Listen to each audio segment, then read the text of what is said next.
Good evening, Lyle Bareiss. So glad that you were here to visit with us and to explain to us something about the development of the aerospace program.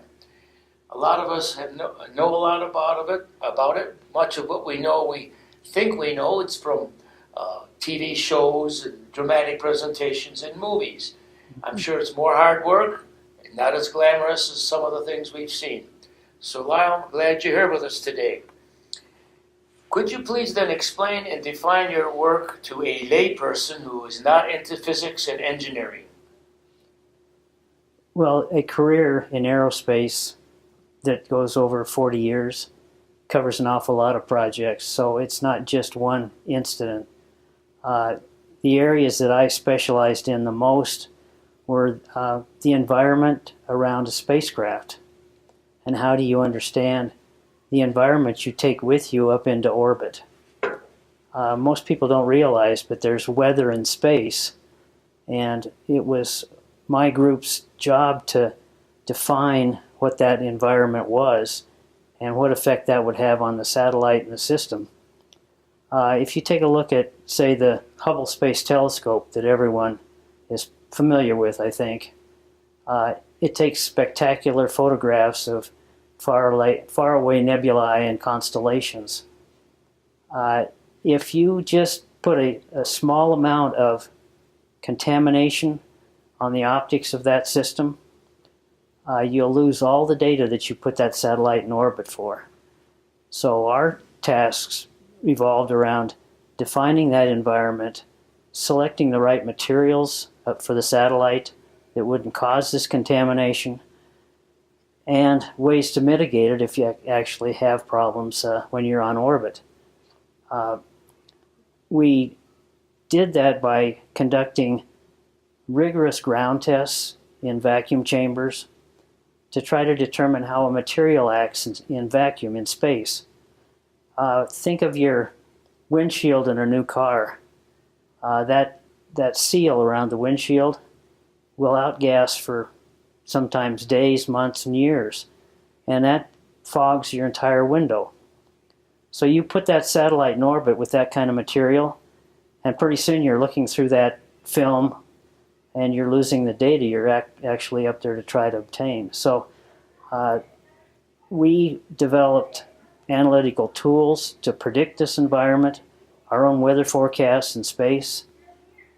We developed test programs on the ground where you could actually insert a material into a vacuum chamber. We have some pictures of those to determine how they act when they're exposed to space vacuum. So it was a comprehensive program to try to control and mitigate the contamination environment that a satellite was exposed to. Lyle, how, in what areas, when you were younger, before all of these concerns were even a matter of science or physics, when we were pre-Kennedy putting a man on the moon, that kind of enthusiasm, the government and the backing, how did you get into this? How did you get interested enough? Where was your beginning training? Well, first your inspiration and then your training. Well, the inspiration was easy for me because I was fascinated with the space program anyway, all the way back to Mercury. And I would get up in the middle of the night before a Mercury launch so I could watch it. And I never missed one of those launches from Mercury to Gemini to Apollo and even into the shuttle era. I never missed one of those on TV. So you get up in the middle of the night to watch a launch, and half the time they scrubbed it because it was a new program. And so you'd have to get up the next day because they rescheduled the launch. So it was kind of ingrained in me. I'd always had a good interest in science and technology, and it was just an obvious direction for me to go, especially with what happens when we land on the moon or we go to Mars. I mean, that's got to be so fascinating for mankind to step out past its comfort zone. So it was kind of an evolving thing, but when I was a kid, I built my first computer when I was like 12, 13 years old. and it was a little electronic circuit that took me weeks and months to build, and now they do it instantaneously with the electronic technology they have today. So it was a natural step for me. And you went on, I'm sure, to a university and Yeah, they let me in. It was tough getting in, but they let me into the university. What degree did you, or what did you be I called? took aerospace engineering. That's what it's called. And that opened the doors for me to go out into industry. And my first employer was Martin Marietta. It's now called Lockheed Martin. Ah. And it went from there. Well, so when you got into this full-time, all the time, I'm sure there were many other factors and other departments doing their thing. So what major development were you a part of implementing in this aerospace astronaut capsule environment concern? Well, as I mentioned a little bit earlier, I spent an awful lot of time working space environments. And luckily I landed into a group at Martin Marietta when I was very young that specialized in contamination analysis and materials databases. And so it was almost fortuitous that I fall into that kind of work. I was with a great team, and I can't overemphasize it enough that building something like the space shuttle or the Apollo landing vehicles and all that, it takes thousands, if not millions, of people all working as a team, heading to the same goal. And you get to the end, and you push the button, and you launch the satellite, and it's so invigorating. It's like winning the Super Bowl. So my main thrust was to get in and try to understand this new technology, because people weren't aware that, in fact, you actually do take your own environment with you. And so we have a pollution cloud in space around our satellite. So it evolved that we needed to be able to analyze this technically, so we developed models, computer models, and then tried to verify their accuracy with our test programs and what we saw in space. Again, I mentioned how most of us know what we learn about space and the technology is through films and TV shows. Can you tell me that, for example, I forgot the name of the movie where Tom Hanks things went wrong. Apollo 13, we have a problem. Yep. Was much of that based on fact, or did they take license with the scientific truth just to be dramatic? That was a very accurate movie, actually. In fact, we almost lost 3 guys. Yeah. And I'm sure your company and other companies had advisors during the filming of that movie and the writing of the script and all that? Oh, yes. NASA took part in that. My particular company did not build the Apollo vehicles. That was Rockwell International and Northrop Grumman. But when something like that happens, the whole industry comes together like a family. And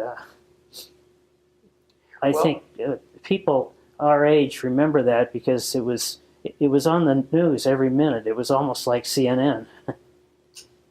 Well, I can remember my teaching years and students in my class, everything stopped during that period of time.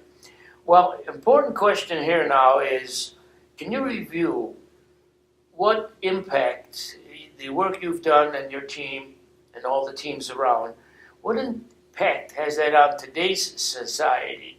You know, what results are evident today that we sort of interact with but have no idea that we're interacting to the kinds of work you and the other physicists have done?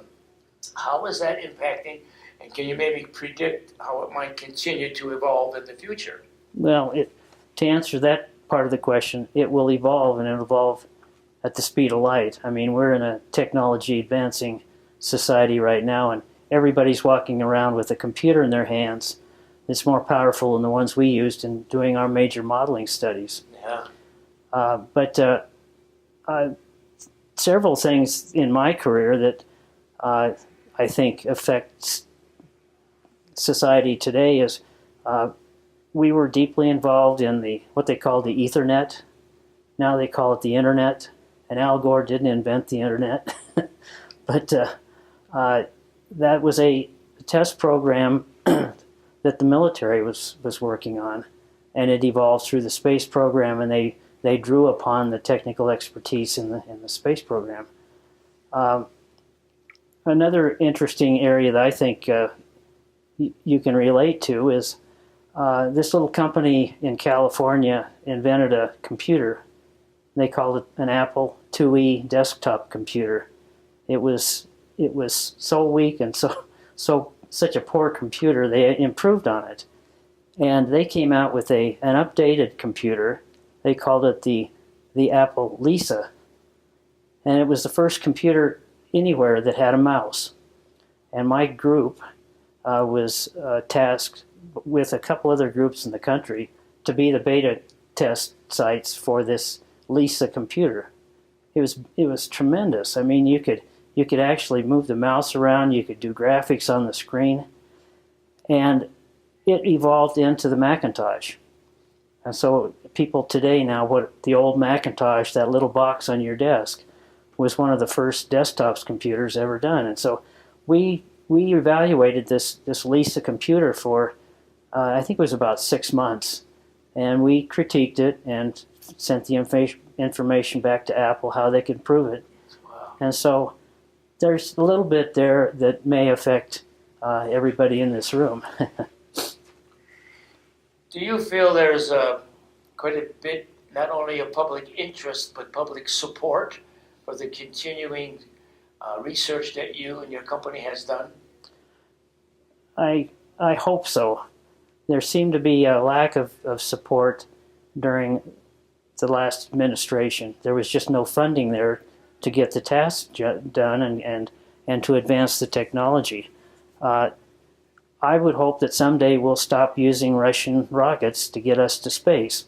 I mean, we developed all this technology. Why aren't we using it ourselves? So I believe that the future looks promising, and I think we have a president in there right now who believes that space is necessary for the future. And I hope I'm around when we land on Mars. That's just what I'm hoping for. So if you were to say what should be the goal of the future in all of this program, what is the goal of continuing mechanical physics for the machines and the rockets for space adventure? What should be the goal for all this? Well, I don't think people realize that just from the Apollo program itself, there were thousands, if not tens of thousands, of inventions that would have never been developed if it hadn't been for the space program. And I think everything we have today that seems to be advanced technology, they keep saying like Teflon was invented for the space program. That's one small item out of thousands. And NASA put together a summary of the technology advancements that evolved from Apollo, and it's a huge phone book of information. And I think that's our goal. It's not necessarily to land on Mars and claim it for the United States or anything like that, but it's more continuing to advance the standard of living that we have today. Do you feel that science has taken a front seat from politics in all of this advancement of this technology? No, we're a victim of politics. If science had their druthers, we'd already be on Mars. So I honestly, but we're constrained by all sorts of other political issues, and some of them are very valid, whether it be funding or whether it be culture or other views. And so I think we're still taking the back seat, although everyone will blow their horn when something good happens out of science. Lyle, I hope that I'm sorry you retired. I hope you were still there to push this stuff forward in the right direction. Is there anything else you'd like to add to an everyday person who might be interested in this whole issue? Well, teach your kids math and science and technology. These STEM programs that have started to evolve, I think, are a great idea. And, go to your congressman and support this kind of stuff, because if they don't hear it from the people out here, it won't happen.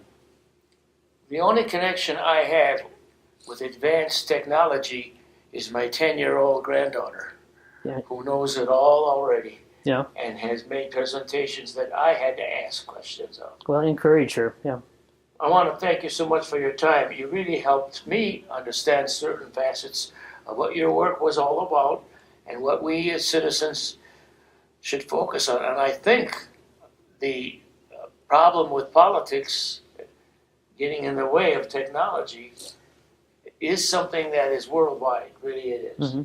Thank you again, Lyle. You bet. Thank you.